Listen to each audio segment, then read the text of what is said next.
അത് ഞങ്ങളുടെ ഹൃദയങ്ങളിൽ പതിക്കണമേ എന്ന് ആഗ്രഹിച്ച് പാടാൻ പ്രാർത്ഥിക്കാം.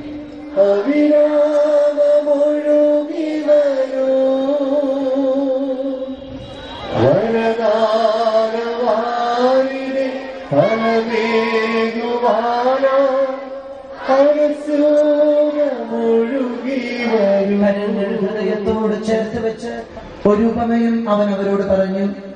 ഒരു ധനികന്റെ കൃഷിസ്ഥലം സമൃദ്ധമായ വിളവ് നൽകി.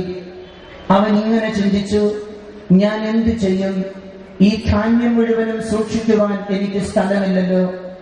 അവൻ പറഞ്ഞു, ഞാൻ ഇങ്ങനെ ചെയ്യും, എന്റെ അറപ്പുരകൾ പൊളിച്ച് കൂടുതൽ വലിയവ ഞാൻ പണിയും.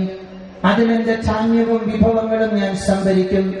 അനന്തരം ഞാൻ എന്റെ ആത്മാവിനോട് പറയും, ആത്മാവേ, അനേക വർഷത്തേക്ക് വേണ്ട വിഭവങ്ങൾ നിനക്കായി സംഭരിക്കപ്പെട്ടിരിക്കുന്നു. വിശ്രമിക്കുക, തിന്നുകുടിച്ച് ആനന്ദിക്കുക. എന്നാൽ ദൈവം അവനോട് പറഞ്ഞു, ഭോഷ, ഈ രാത്രി നിന്റെ ആത്മാവിനെ നിന്നിൽ നിന്ന് ഞാൻ ആവശ്യപ്പെടും. അപ്പോൾ നീ ഒരുക്കി വച്ചിരിക്കുന്നവ ആരുടേതാകും? ഇതുപോലെയാണ് ദൈവസന്നിധിയിൽ സമ്പന്നനാകാതെ തനിക്ക് വേണ്ടി സമ്പത്ത് ശേഖരിച്ചു വെക്കുന്നവനും. ദൈവവചനമാണ് നാം ശ്രവിച്ചത്. സഹോദരി സഹോദരന്മാരെ, കുഞ്ഞുമക്കളെ, നിങ്ങൾ ഒരുപാട് പ്രതീക്ഷയോടെ പ്രാർത്ഥിച്ചു കാത്തിരുന്ന പോപ്പുലർ മിഷൻ ധ്യാനം ആരംഭിച്ചു കഴിഞ്ഞിരിക്കുന്നല്ലോ. ഈ രാത്രി നേരത്ത് നിങ്ങൾ ഓരോരുത്തരും, ഞാൻ വിചാരിക്കുന്നു, ഈശോയെ കാണാൻ വേണ്ടി, ഈശോയെ കേൾക്കാൻ വേണ്ടി, ഈശോയെ സ്വന്തമാക്കാൻ വേണ്ടി, ഈശോ തരുന്ന അനുഗ്രഹങ്ങൾ കൊണ്ട് നിറയാൻ വേണ്ടി ഈ ദേവാലയ തിരുമുറ്റത്ത് കാത്തിരിക്കുകയാണ്. ഈശോയുടെ കൃപകൾ കൊണ്ട് നിറയാൻ നിങ്ങൾ ഇവിടെ കാത്തിരിക്കുമ്പം, പ്രിയപ്പെട്ടവരെ, നിങ്ങളുടെ ഓരോരുത്തരുടെയും ചിന്തകളെ 2000 കൊല്ലങ്ങൾക്ക് മുൻപ് നമ്മുടെ കർത്താവ് ഈ ഭൂമിയിൽ ജീവിച്ചിരുന്ന നാളുകളിലേക്ക് ഞാനൊന്ന് കൂട്ടിക്കൊണ്ട് പോവുകയാണ്. നമുക്കറിയാം, 2000 കൊല്ലം മുൻപ് ഈശോ ഈ ഭൂമിയിൽ ജീവിച്ചിരുന്നപ്പം എവിടേക്കൊക്കെ ഈശോ കടന്നുപോയിട്ടുണ്ടോ അവിടെയൊക്കെ 100 കണക്കിന് പേർ ഈശോയെ കാണാൻ വേണ്ടി കാത്തു നിൽക്കുമായിരുന്നു. അവരുടെ വേദനകളും നൊമ്പരങ്ങളും ഒക്കെ ഈശോ കേൾക്കും. അവരെ ഈശോ ആശ്വസിപ്പിക്കും, അവരെ ഈശോ അനുഗ്രഹിക്കും, കടന്നു പോകും.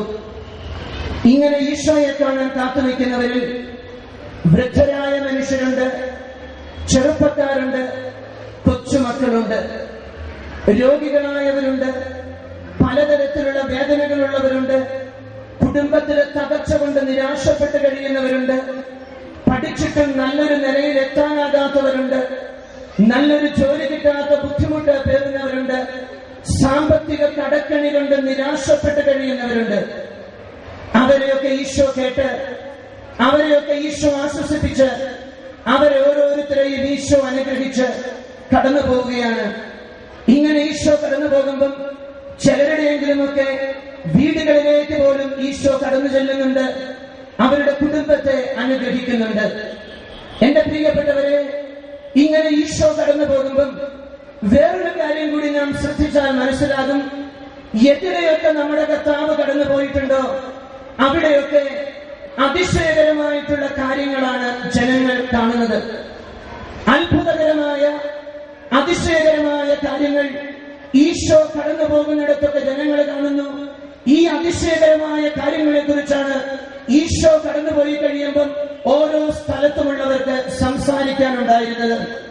നമുക്കറിയാമല്ലോ, ഈശോ ജീവിച്ചിരുന്ന നാളുകളിൽ ജെറുസലേമിലുള്ളവർക്ക് സംസാരിക്കാനുണ്ടായിരുന്ന ഒരു വിഷയം, അവരറിയുന്ന ഒരു മനുഷ്യനുണ്ടായിരുന്നു. ജെറുസലേമിലെ അറ്റകവാടത്തിനടുത്തുള്ള ഒരു കുളം, ബെത്സൈദാ കുളം എന്ന് പേര് വിളിക്കുന്ന കുളം, ആ കുളത്തിന്റെ കര നീണ്ട 38 കൊല്ലം തളർന്നു കിടന്ന ഒരു മനുഷ്യൻ.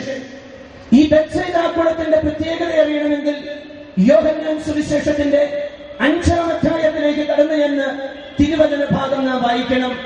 ആ കുളത്തിന്റെ പ്രത്യേകത ഞാൻ ചുരുക്കി പറഞ്ഞാൽ ഇതിങ്ങനെയാണ്: ദൈവത്തിന്റെ ദൂതൻ വന്ന് ഇടയ്ക്കിടയ്ക്ക് ഈ കുളത്തിലെ വെള്ളമിളക്കും.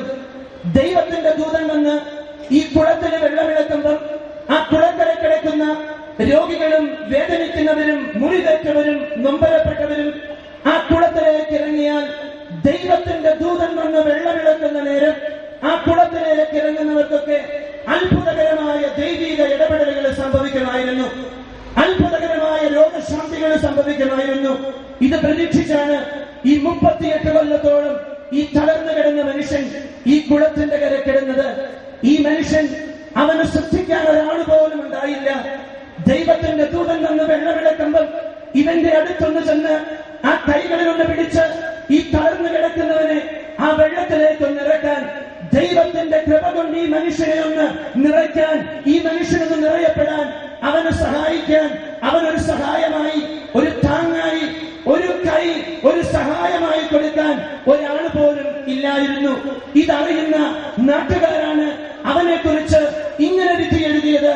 38 കൊല്ലം കിടന്നിട്ടും ഇവന് സൗഖ്യം കിട്ടിയില്ലെങ്കിൽ ഈ ആയുസ്സിൽ ഇനി ഈ തളർന്നു കിടക്കുന്നവൻ എഴുന്നേക്കാൻ പോകുന്നില്ല, സുഖപ്പെടാൻ പോകുന്നില്ല. ജനങ്ങൾ മുഴുവനും അങ്ങനെ കരുതി ഈ മനുഷ്യനെ കുറിച്ച്. ജനങ്ങൾ മുഴുവനും, ജെറുസലേം നാട്ടിലുള്ള ജനങ്ങൾ മുഴുവനും ഈ വിധത്തിൽ ഈ മനുഷ്യനെ കുറിച്ച് വിധി എഴുതി. അങ്ങനെ ഇരിക്കുമ്പോഴാണല്ലോ പ്രിയപ്പെട്ടവരെ, നമ്മുടെ കർത്താവ് ദൈവത്തിന്റെ പുത്രൻ യേശുക്രിസ്തു ഒരു ദിവസം ഈ കുളത്തിന്റെ കരയിലൂടെ കടന്നു പോകുന്നത്. ഈശോ കടന്നു പോകുമ്പം തളർന്നു കിടക്കുന്ന ഈ മനുഷ്യനെ കാണുന്നു. അവനോട് അലിവ് തോന്നുന്ന കർത്താവ്, അവനോട് അനുകമ്പ തോന്നുന്ന കർത്താവ്, അവന്റെ വേദനകളിൽ അവനോട് ഒത്തുനിന്ന് അവനെ മനസ്സിലാക്കാൻ ശ്രമിക്കുന്ന ഈശോ അവന്റെ അടുത്ത് ചെന്നിട്ട് ഈശോ ചോദിക്കുന്നുണ്ട്, മോനെ, സുഖപ്പെടാനായി നീ ആഗ്രഹിക്കുന്നു? ഒരാൾ പോലും കൂടെ നിൽക്കാനില്ലാത്തവന്റെ, ഒരാൾ പോലും മനസ്സിലാക്കാനില്ലാത്തവന്റെ, ഒരാൾ പോലും സ്നേഹിക്കാനില്ലാത്തവന്റെ അടുത്തേക്ക് നമ്മുടെ കർത്താവ് കടന്നു ചെന്നിട്ട് ചോദിക്കുന്നു, നിനക്ക് സുഖപ്പെടാനായിട്ട് ആഗ്രഹമുണ്ടോ? അവന്റെ മറുപടികൾക്ക് വേണ്ടി ഈശോ ഏറെ നേരമൊന്നും കാത്തു നിൽക്കുന്നില്ല. ഈശോ പറയുന്നു, നീ എഴുന്നേറ്റ് നിന്റെ കിടക്കയും എടുത്ത് നീ നിന്റെ വീട്ടിലേക്ക് പോയിക്കോ. പ്രിയപ്പെട്ടവരെ, ആ നാട് മുഴുവനും ഒരിക്കലും സംഭവിക്കില്ല എന്ന് വിചാരിച്ചത് ഈശോയുടെ ഈ വാക്കുകളുടെ മുൻപിൽ സംഭവിക്കുകയാണ്. നീണ്ട 38 കൊല്ലക്കാലം എഴുന്നേക്കാനാകാതിരുന്ന മനുഷ്യൻ എഴുന്നേറ്റ് നിന്റെ വീട്ടിലേക്ക് പോകാൻ നമ്മുടെ കർത്താവ് അവനോട് പറയുമ്പം അവന്റെ തളർച്ച മാറുന്നു. അവനിതാ എഴുന്നേറ്റ് അവന്റെ കിടക്കയും എടുത്ത് അവന്റെ വീട്ടിലേക്ക് പോകുന്നു. ഇതിനെക്കുറിച്ചാണ് ഞാൻ പറഞ്ഞത്. ആ നാട്ടിലുള്ളവർ അതിശയത്തോടെ നോക്കിക്കാണുകയാണിത്. അതുവരെ ഉണ്ടായിരുന്ന സ്നേഹത്തോടും കാരുണ്യത്തോടും കൂടിയ ഒരു മറുപടിയുടെ സ്വരമല്ല ഈ തിരുവചന ഭാഗം വായിച്ചു കേട്ടപ്പോൾ നാം ശ്രദ്ധിച്ചത്. അല്പം പരുഷമായി തന്നെ നമ്മുടെ കർത്താവ് പ്രതികരിക്കുകയാണ് ഈ ചോദ്യത്തിന്റെ മുൻപിൽ. ഈശോ ചോദിക്കുന്നുണ്ട് ആ മനുഷ്യനോട്, ഹേ മനുഷ്യ, ആരാ എന്നെ നിങ്ങളുടെ ന്യായാധിപനായി നിയമിച്ചത്? ആരാ നിന്റെ കുടുംബത്തിലെ പ്രശ്നം തീർക്കാൻ, സമ്പത്തിലെ ചള്ളിയുടെ പ്രശ്നം തീർക്കാൻ എന്നെ ഇങ്ങോട്ട് പറഞ്ഞു വിട്ടത്? ആരാ എന്നെ ന്യായാധിപനായി നിയമിച്ചത്? എന്നിട്ട് ഈശോ ഒരു കാര്യം കൂടി കൂട്ടിച്ചേർക്കുന്നു, എല്ലാ അത്യാഗ്രഹങ്ങളിൽ നിന്ന് അകന്നിരിക്കുവിൻ. മനുഷ്യ ജീവിതം സമ്പത്ത് കൊണ്ട് ധന്യമാകില്ല. സകലവിധ അത്യാഗ്രഹങ്ങളിൽ നിന്ന് അകന്നിരിക്കുവിൻ. മനുഷ്യ ജീവിതം സമ്പത്ത് കൊണ്ട് ധന്യമാകില്ല. പ്രിയപ്പെട്ടവരെ, ഏതാനും തൊണ്ട് ഭൂമിയെ ചൊല്ലി കലഹിക്കുന്ന ഒരു കുടുംബം, ഇതുപോലുള്ള കുടുംബങ്ങളെ അരൂരും കാണുമല്ലോ, നമ്മുടെ ഇടവകയിലും കാണുമല്ലോ. അല്പം സമ്പത്തിന് വേണ്ടി, അല്പം ഭൂമിക്ക് വേണ്ടി, ഏതാനും സെന്റ് സ്വത്തിന് വേണ്ടി കൂടപ്പിറപ്പുകളോടും കലഹിക്കുന്ന ഒരവസ്ഥ ഇന്ന് നമ്മുടെ നാട്ടിൽ ഇന്ന് സാധാരണമായി നമ്മളൊക്കെ കാണുന്ന ഒരു കാര്യമാണ്. ഇന്ന് പണമുണ്ടാക്കാൻ വേണ്ടി, സുഖസൗകര്യങ്ങളെ വർദ്ധിപ്പിക്കാൻ വേണ്ടി, ഈ ലോകത്തിൽ നിന്ന് കിട്ടുന്ന സന്തോഷങ്ങൾ സ്വന്തമാക്കാൻ വേണ്ടി ഓടുകയാണ് ജനം. നമ്മളും ഓടുകയാണ്. സുഖത്തിന്റെ പിന്നാലെ, പണത്തിന്റെ പിന്നാലെ, സമ്പത്തിന്റെ പിന്നാലെ, ഈ ലോകം വെച്ച് കിട്ടുന്ന ആനന്ദങ്ങളുടെ പിന്നാലെ ഇന്ന് ഓടുകയാണ്. ഇതൊക്കെ ഇന്ന് സ്വന്തമാക്കാൻ വേണ്ടി എന്തനീതിയും കാട്ടിക്കൂട്ടാൻ മടിക്കാത്ത മനുഷ്യരെ നമ്മൾ ഓരോരുത്തരും ഇന്ന് അനുദിന ജീവിതത്തിൽ ഒരുപാട് കണ്ടുമുട്ടുകയാണ്. Hallelujah, hallelujah, hallelujah. യേശുവേ നന്ദി. കർത്താവായ ഈശോയെ അങ്ങേ അറിയാൻ ഞങ്ങളെ ഒരുക്കണമേ, ഞങ്ങളെ ഒരുക്കണമേ. ഈ ദിവസങ്ങളിൽ ഞങ്ങളെ ഒരുക്കണമേ. Hallelujah, hallelujah, hallelujah. വചനം തുടരും. നിങ്ങളുടെ അകൃത്യങ്ങൾ മുഴുവൻ ഞാൻ ക്ഷമിക്കാൻ പോകുന്നു. നിങ്ങളുടെ പാപങ്ങൾ എന്റെ മനസ്സിൽ നിന്ന് ഞാൻ മായ്ച്ചു കളയാൻ പോകുന്നു. Praise the Lord.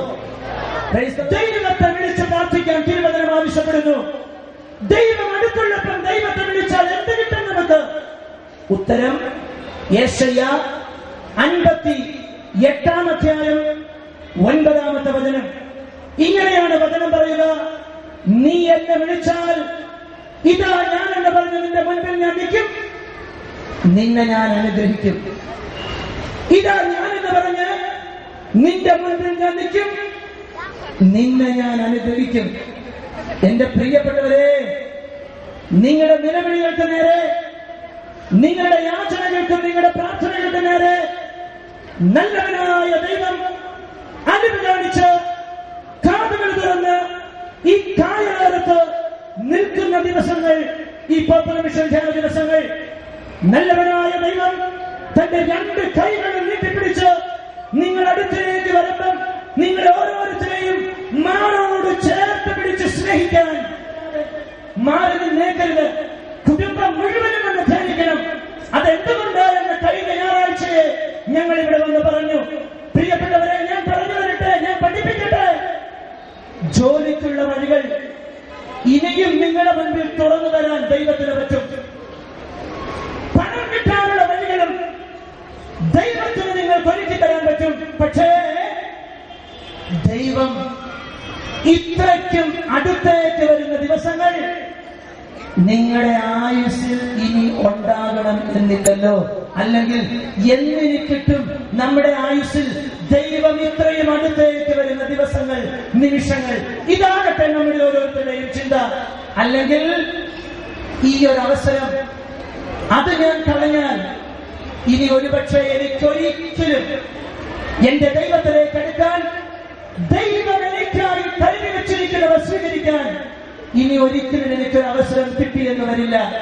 ഇതാകട്ടെ ഈ ധ്യാനം മുഴുവനും കൂടാനും ദൈവം നിങ്ങളുമായിട്ട് ഒപ്പുവെക്കാൻ പോകുന്ന ഉടമ്പടി പത്രത്തിൽ ഒപ്പുവെക്കപ്പെടുന്ന ജീവിതങ്ങളായി നിങ്ങളുടെ ഓരോ ജീവിതങ്ങളും തീരാനും ഈ ദിവസങ്ങളിൽ തീർക്കാനും നിങ്ങൾക്കുണ്ടാകേണ്ട പ്രചോദനവും പ്രേരണയും. പ്രിയപ്പെട്ടവരെ, വെളിപാട് പുസ്തകത്തിലേക്ക് വരാം. വെളിപാട് പുസ്തകത്തിലേക്ക് മക്കളെ അച്ഛനെ നിലനിർത്തിക്കെ. വെളിപാട് പുസ്തകം 3-ാം അധ്യായം 19-ാം തിരുവചനം കൊടുത്തേക്ക്. ഇങ്ങനെ വിശ്വസിച്ചുകൊണ്ട് എന്റെ ഈശോ എന്റെ ജീവിതത്തിലേക്ക് വന്നാൽ എന്റെ എല്ലാ പ്രശ്നവും തീരും. ബോധ്യമുണ്ടോ? ബോധ്യമുണ്ടോ? ബോധ്യമുണ്ടോ? എന്റെ ഈശോ എന്റെ ജീവിതത്തിലേക്ക് വന്നാൽ ഞാനൊരു പുതിയ സൃഷ്ടിയായി തീരും. ബോധ്യമുള്ള ഒരു വേഗം കൈവരിക്കെ. 2 കൈകൾ അടിച്ചു കത്താം. എന്റെ ഈശോ എന്റെ ജീവിതത്തിലേക്ക് വന്നാൽ എന്റെ ജീവിതത്തിൽ ഒരു നിമിഷം വചനം കേട്ടിരിക്കുന്ന ഉള്ളിന്റെ ഉള്ളിൽ ഇങ്ങനെ പ്രാർത്ഥിച്ച് കൂടി പഠിപ്പിക്കാം. തിബേരിയസ് കടലിൽ നമ്മൾ കണ്ടുമുട്ടുന്ന ഒരു വഞ്ചിയുണ്ട്. കൊടുങ്കാറ്റിൽ ആടി ഉലഞ്ഞ് മുങ്ങാൻ പോകുന്ന ഒരു വഞ്ചി. ഈ വഞ്ചിയിലുള്ളത് ആരാന്ന് മക്കൾ പറയാമോ?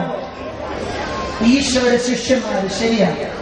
അവരിങ്ങനെ പറഞ്ഞ് നിലവിളിക്കുന്നു: കർത്താവേ, നീ കാണുന്നില്ലേ, ഞങ്ങളിതാ നശിക്കാൻ തുടങ്ങുന്നു, ഈ കടലിൽ മുങ്ങിച്ചാകാൻ തുടങ്ങുന്നു. ശാസ്ത്രം കൈവിട്ട് കാണുന്നില്ലേ? ഈശോ മുറിമുറക്കുന്ന തൈലവുമായി വന്നാൽ ഈശോയുടെ മുൻപിൽ നീ സുഖപ്പെടും. നീ പാപിയായിരിക്കും. ദുശീലങ്ങളുടെ പിടികൾപ്പെട്ട പോയ ചിത്രമാകും നിന്റെ ജീവിതം. ചിത്രക്കുട്ടുകെട്ടിന്റെ ജനികാടിമത്തത്തിന്റെ കെട്ടിൽ പെട്ടുപോയ ജീവിതം കെട്ടുപൊട്ടിക്കാൻ, തിന്മയുടെ ബന്ധനങ്ങളെ അഴിക്കാൻ കർത്താവ് കടന്നു വരും ഈ ധ്യാന ദിവസങ്ങളിൽ നിന്റെ ജീവിതത്തിലേക്ക്. ആത്മഹത്യയുടെ പോലും വക്കോളമെത്തിയ ജീവിതങ്ങൾ ഈ പള്ളിമുറ്റത്തുണ്ടോ? ഈ പള്ളിമുറ്റത്തുണ്ടോ? കാരണം പലതുമാകും. ജോലിയില്ലാത്ത അവസ്ഥ, സാമ്പത്തിക ഞെരുക്കം, കുടുംബത്തിലെ പ്രശ്നങ്ങൾ, ജീവിത പങ്കാളിയെ ഉൾക്കൊള്ളാൻ പറ്റാത്ത നമ്പരം വഴിതെറ്റിപ്പോകുന്ന മക്കൾ എന്തിനീ ജീവിക്കണം, ചത്താലോ എന്ന് പോലും ചിന്തിച്ചിരിക്കുന്ന ജീവിതങ്ങളെ നിന്റെ ജീവിതത്തിന് കരുത്ത് തരാൻ, പ്രത്യാശ തരാൻ ദൈവത്തിന്റെ പുത്രൻ യേശു ക്രിസ്തു കടന്നു വരുന്ന ദിവസങ്ങൾ ഈ ധ്യാന ദിവസങ്ങൾ. Praise the Lord. അത് ഞാൻ ഓർപ്പിക്കട്ടെ, നിങ്ങൾ ഓരോരുത്തരും ഈ 5 ദിവസങ്ങൾ ഈശോയിലേക്ക് തിരിയണം. നിങ്ങളുടെ കണ്ണുകൾ ഈശോയുടെ കണ്ണുകളിൽ പതിയണം.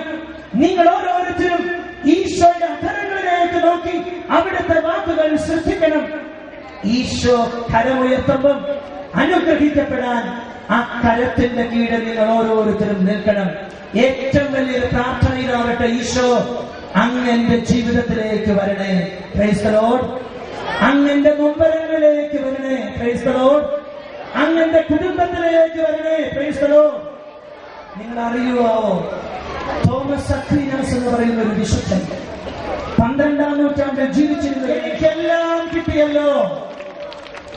ഈ ധ്യാനത്തിലെ നിങ്ങളുടെ ഏറ്റവും വലിയ പ്രാർത്ഥന, ഈശോ അങ്ങേ എനിക്ക് വേണം, എന്റെ ജീവിതത്തിലേക്ക് അങ്ങ് വരണം. നമുക്കൊന്ന് പ്രാർത്ഥിക്കാം ഉറക്കെ. കർത്താവായ ഈശോയെ, ഒച്ച പോരാ, കർത്താവായ ഈശോയെ, എന്റെ ജീവിതത്തിലേക്ക്, എന്റെ കുടുംബത്തിലേക്ക് അങ്ങ് കടന്നു വരണമേ, അങ്ങ് കടന്നു വരണമേ, എന്നിൽ വന്ന് നിറയണമേ. ഞാൻ അവസാനിപ്പിക്കുകയാണ് പ്രിയപ്പെട്ടവരെ. നിങ്ങളുടെ ഈ ഇടവകയിൽ 8 ദൈവത്തിന്റെ ദൂതന്മാർ ഇനി മുന്നോട്ടുള്ള 5 പ്രഭാതങ്ങളിലും സായാഹ്നങ്ങളിലും ഈ 8 ബെത്സൈദ കുളങ്ങളിലും വെള്ളമിളക്കും. ദൈവത്തിന്റെ സാന്നിധ്യം ഈ 8 കുളങ്ങളിലുണ്ടെന്ന് വിളിച്ചറിയിക്കും ദൈവത്തിന്റെ ദൂതൻ വന്നിട്ട്. നിങ്ങൾ കടന്നു ചെല്ലാൻ നിശ്ചയിക്കപ്പെട്ടിരിക്കുന്ന ബെത്സൈദ കുളക്കരയിലേക്ക് ഇനി മുന്നോട്ടുള്ള 5 പ്രഭാതങ്ങളിലും 5 സായാഹ്നങ്ങളിലും ആവേശത്തോടെ നിങ്ങൾ നടന്നെടുത്ത് ദൈവത്തിന്റെ ദൂതൻ കൊണ്ട് വെള്ളമിളക്കുമ്പം ആ കുളത്തിലിറങ്ങി ദൈവത്തിന്റെ കൃപ കൊണ്ട് നിറയണേ എന്ന് സ്നേഹത്തോടെ ഞാൻ ഓർപ്പിക്കട്ടെ. സ്നേഹത്തോടെ ഞാൻ ഓർപ്പിക്കുന്ന രണ്ടാമത്തെ കാര്യം, ഒരു മത്സര ബുദ്ധിയോടുകൂടി ഒരു ധ്യാനം ഈ അരൂര് സംഭവിക്കട്ടെ. ഈ അരൂര് സംഭവിക്കട്ടെ. 8 കേന്ദ്രങ്ങൾ ഈ ഇടവകയിൽ, ഈ 8 കേന്ദ്രങ്ങളിലേക്ക് വെച്ച് ഏറ്റവും മികച്ചത് ഞാൻ കടന്നു ചെല്ലുന്ന ധ്യാന കേന്ദ്രമാകണം. ഈ ഒരു വാശിയോടെ, ഒരു മത്സര ബുദ്ധിയോടെ നിങ്ങൾ ധ്യാനിക്കണം. രണ്ടാമതൊരു കാര്യം കൂടി മത്സര ബുദ്ധിയോടുകൂടി ചിന്തിക്കാൻ ഞാൻ ഓർക്കുകയാ. ഈ കൈതപ്പുഴ കായലോരം എന്തോ ഞാൻ ഇങ്ങനെ വിചാരിച്ചു പോകുന്നു, ദൈവം ഈ ആണ്ടിൽ അനുഗ്രഹങ്ങൾ ഒഴുക്കാൻ വേണ്ടി മാറ്റിവെച്ച ഒരു കായലോരമാണ്. ഇതിന്റെ തൊട്ടപ്പുറത്ത് ഈ കായൽ തീരത്ത് എടക്കൊച്ചിയിൽ 5 ദിവസം ധ്യാനം പപ്പുലമിഷൻ കഴിഞ്ഞിട്ട് മാസങ്ങളെ ആയുള്ളൂ. അതിനും തൊട്ടപ്പുറത്ത് ഈ കൈതപ്പുഴ കായലോരത്ത് പള്ളുരുത്തിയിൽ പപ്പുലമിഷൻ ധ്യാനം കഴിഞ്ഞിട്ട് ആഴ്ചകളെ ആയുള്ളൂ. പള്ളുരുത്തിക്കാരും എടക്കൊച്ചിക്കാരും ജീവിതത്തിൽ എന്നും ഓർക്കാൻ കൊതിക്കുന്ന 5 ദിവസങ്ങൾ, ഈ കഴിഞ്ഞുപോയ ധ്യാന ദിവസങ്ങൾ. പ്രിയപ്പെട്ടവരെ, പള്ളുരുത്തിയിൽ എങ്ങനെ പപ്പുലമിഷൻ ധ്യാനം നടന്നോ, എടക്കൊച്ചിയിൽ എങ്ങനെ ഈ കായലോരത്ത് പപ്പുലമിഷൻ ധ്യാനം നടന്നോ, അതിനേക്കാൾ ഉണർവുള്ള ഒരു ധ്യാനം ഈ അരൂരിടവകയിൽ തങ്കലിപികളിൽ എന്നും കൊത്തിവെക്കാൻ നിങ്ങൾ ഓരോരുത്തരും കൊതിക്കുന്ന ദിവസങ്ങളായി. കുന്നും മലയും രക്ഷകന് കടന്നു വരുന്നതിന്റെ തടസ്സം നിന്റെ ജീവിതത്തിലേക്കാണോ, അതോ നിന്റെ കുടുംബത്തിലേക്ക് രക്ഷകന് കടന്നു വരാനുള്ള വഴികളിലാണോ ഈ തടസ്സങ്ങൾ? ഈ ധ്യാന ദിവസങ്ങളിൽ പരുപരുത്തവയെ മൃദുവാക്കാൻ, വളഞ്ഞവയെ നേരെയാക്കാൻ, കുന്നും മലയും നിരത്താൻ നമുക്ക് ഓരോരുത്തർക്കും സാധിക്കട്ടെ. പരിശുദ്ധാത്മാവ് അതിന്റെ കൃപ തരട്ടെ നിങ്ങൾക്ക് ഓരോരുത്തർക്കും. ഞാൻ ഇങ്ങനെ പറഞ്ഞു നിരത്താം. ഈ പോപ്പുലർ മിഷൻ ധ്യാനം ഈ അരൂരിടവകയ്ക്ക് ഒരു പുതുജന്മത്തിന്, ഒരു പുത്തൻ ഉണർവിന് അവസരമായി തീരട്ടെ. അല്പം മുമ്പ് പറഞ്ഞൊരു വാചകം, ഈ ദിവസങ്ങൾ ഈ ഇടവക ചരിത്രത്തിൽ തങ്കലിപികളിൽ കൊത്തിവെക്കാൻ പറ്റുന്ന ദിവസങ്ങളായി തീരട്ടെ. ഈ പോപ്പുലർ മിഷൻ ധ്യാനം ഈ ഇടവക മുഴുവനും, ഇടവക ജനം മുഴുവനും ദൈവത്തിന്റെ രക്ഷ കണ്ടെത്തുന്ന ദിവസങ്ങളായി തീരട്ടെ.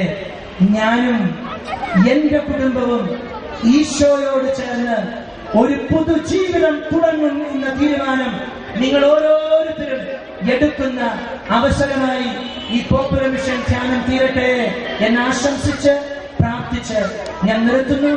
പിതാവിന്റെയും പുത്രന്റെയും പരിശുദ്ധാത്മാവിന്റെയും നാമത്തിൽ ആമേൻ.